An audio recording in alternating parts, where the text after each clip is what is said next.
तो नमस्कार दोस्तों, कैसे हैं आप सब लोग। दोस्तों आज की वीडियो में हम डिस्कस कर रहे हैं, शुरुआत कर रहे हैं हम लोग एडीआर की, अल्टरनेटिव डिस्प्यूट रिजोल्यूशन। ठीक है, तो शुरुआत में हम आज पहली वीडियो इसकी, तो हम सबसे पहले मीनिंग, नेचर और इसका जेनेसिस, डेवलपमेंट डिस्कस करेंगे, कैसे ये डेवलप हुआ। ठीक है, तो सबसे पहले ये एडीआर ये अल्टरनेटिव डिस्प्यूट रिजोल्यूशन एग्जैक्टली है क्या। ठीक है, तो ये एक तरीका है, जैसे कि आपको नाम से क्लियर होगा, अल्टरनेट डिस्प्यूट रिजोल्यूशन, कि भाई जब भी कोई डिस्प्यूट होता है तो होता क्या है, अल्टीमेटली लिटिगेशन होता है, कोर्ट में केस जाता है, लेकिन ये एक अल्टरनेट तरीका है, मतलब कि केस सेटल भी हो जाए, जो डिस्प्यूट है वो सेटल भी हो जाए बिना किसी लिटिगेशन के, तो उसको हम अल्टरनेट डिस्प्यूट रिजोल्यूशन मेथड बोलते हैं। अब ये कई तरीके की हो सकती है, जैसे आर्बिट्रेशन, मीडिएशन, नेगोशिएशन, कंसिलिएशन, लोक अदालत भी होती हैं। ठीक है, तो ये कई तरीके की होती हैं, ये सब हम आगे डिस्कस करेंगे कि आर्बिट्रेशन, मीडिएशन वगैरह वगैरह ये सब क्या होता है, लेकिन ये सब होता है। ठीक है, अब it is a movement for evolving positive approach and attitude towards dispute resolution। अब आप खुद ही सोचो ना कि यार, जहाँ कोर्ट में इतना टाइम लगता है और इसमें तुरंत काम हो जाता है, तो ये एक पॉजिटिव अप्रोच हुई। Thus, ADR means and include it is an alternate to long established litigation method। बिल्कुल सही है। It includes mechanisms and strategies for resolving dispute apart from typical practice of litigation। It is a non-judicial process or it is not an alternate to traditional method in restrictive sense। कि आप देखो कि यार पहले भी तो ऐसा ही होता था कि जो बड़े बूढ़े होते थे वो आपस में बैठते थे और डिस्प्यूट रिजॉल्व करते थे, तो एक तरीके का ट्रेडिशनल मेथड ही है ये। ठीक है, हम एक तरीके से एडीआर में उसको वापस लेके आ रहे हैं हम लोग। इसके बेनिफिट्स क्या क्या हो सकते हैं एडीआर के? Save a lot of time and money, focus on the issues that are important to the people in dispute, help the people involve come up with flexible and creative options, है ना। Keep private dispute private, confidentiality रहती है इसमें, lead to more flexible remedies. Nature of alternate dispute resolution, अब किस तरीके का होता है भैया ये ADR provides for amicable settlement of disputes, कि भैया जो भी डिस्प्यूट है वो एक फ्रेंडली तरीके से, क्योंकि आप आपस में बैठ के, आपस में चर्चा करके आप आपस में एक सॉल्यूशन निकाल रहे हो, तो एक फ्रेंडली तरीका हुआ ना सेटलमेंट का। Speedy disposal of the dispute, inexpensive method of for disposal। ADR is recognized method and has been incorporated in various statutes। For instance, section 23 of the Hindu Marriage Act। ADR ऐसा नहीं, एक recognised method है। Statutes में भी जैसे section 23 अपन देखेंगे Hindu marriage act का, वहाँ पे जज खुद बोलता है कि डिवोर्स देने से पहले कि अगर आपको, आप रिकनसाइल करो, आप आओ, आप साथ में जुड़ो, बातचीत तो करो, रिकनसाइल करने की कोशिश तो करो, तो ये एक तरीके का एक रिकग्नाइज्ड मेथड है ये। ठीक है, इंटरनेशनल कमर्शियल डिस्प्यूट्स में काम आता है भैया। इंटरनेशनल कमर्शियल डिस्प्यूट मतलब कमर्शियल कॉन्ट्रैक्ट जो होते हैं, फिर वहाँ पे अगर आपको लिटिगेशन नहीं चाहिए वहाँ पे भी काम आ सकता है।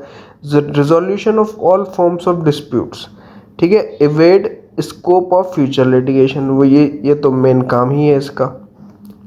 जेनेसिस, अब डेवलपमेंट कैसे हुआ है, ये सबसे पहले यूएसए में इसका ओरिजिनेशन हुआ है।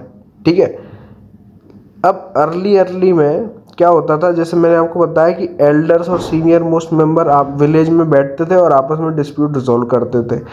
ये जो हम एडीआर का ये जो मेन चीज़ है ना, जिसको आर्बिट्रेशन आज की डेट में बोला जाता है, वो सबसे पहले लिखा गया था बृहन्नायका उपनिषद में, जिसमें कई सारी which consisted of various classes arbitral bodies, कई तरीके की आर्बिट्रल बॉडी उसमें मेंशन की गई थी। ठीक है, अब ये जो एडीआर था ना, इसने बहुत ज़्यादा एक इमेंस इम्पोर्टेंस, पॉपुलैरिटी जो बोलते हैं, वो मुगल के टाइम पर उसने गेन किया एडीआर ने। क्योंकि जल्दी फटाफट केस निपटते थे। ठीक है, तो जो मुस्लिम का जो लॉ था, हिदया लॉ था, उसमें कई सारे आर्बिट्रेशन की प्रोविजंस भी मेंशन किए गए थे। लेकिन फिर आ गए ब्रिटिशर्स का टाइम। अब ब्रिटिशर्स का टाइम था तो यार एडीआर जो था वो धीरे धीरे डिमिनिश होने लगा। लेकिन जब एडीआर उन्होंने पूरी तरीके से ख़त्म कर दिया, तो फिर वही दिक्कतें आनी शुरू हो गई कि यार कोर्ट में केस लंबा लंबा चल रहा है, टाइम कंज्यूमिंग है, एक्सपेंसिव है, तो एडीआर को उनको वापस से लाना पड़ा।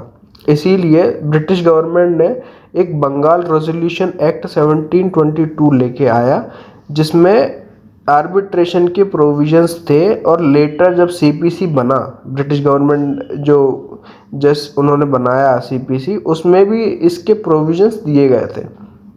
ठीक है, उसके बाद ये जब इंडिपेंडेंस मिल गई हमको, तो उसके बाद ये लिटिगेशन के जो केसेस थे, क्योंकि इंडिपेंडेंस के बाद ये बिल्कुल हमको पूरी नई तरीके से शुरू करना था, तो एडीआर का कॉन्सेप्ट उस टाइम पर ऐसा था नहीं।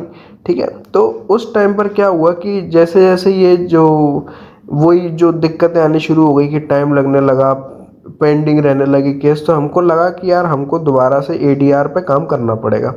ठीक है, इसीलिए 1989 में जस्टिस मालीमात कमेटी बनी, जिसने देखा, undertook a comprehensive review of the working of the court system. Court system कैसे काम करता है, उन्होंने एक ऑब्जर्वेशन रिव्यू लिया उन्होंने, और उन्होंने रिकमेंड किया कि यार अगर आपको लिटिगेशन का जो बर्डन है उसको रिड्यूस करना है और जस्टिस आपको तुरंत देना है, ठीक है, तो यार ऐसे काम नहीं चलेगा, आपको जो एडीआर है उसको आपको लाना पड़ेगा। मतलब जो अल्टरनेटिव डिस्प्यूट रिजोल्यूशन मेथड जो है वो आपको लानी पड़ेगी। मीडिएशन, आर्बिट्रेशन, कॉन्सिलिएशन और लोक अदालत को आपको इस्टेब्लिश करना पड़ेगा। ठीक है, इसीलिए 4 दिसंबर 1997 में the chief minister of states और chief justice of high court आपस में बैठे और उन्होंने जो अल्टरनेटिव डिस्प्यूट रिजोल्यूशन है, जिससे सेटलमेंट होते हैं डिस्प्यूट्स का, वो उन्होंने अडॉप्ट कर लिया। और वो अडॉप्ट कर लिया तो भैया less time consuming, less expensive, ये फ़ायदा होने लगा उनको। ठीक है, तो ये था एडीआर मीनिंग और ये सब चीज़ें। उम्मीद करता हूँ आपको समझ में आया होगा। हम फिर मिलेंगे किसी नई वीडियो के साथ, तब तक के लिए थैंक यू वेरी मच।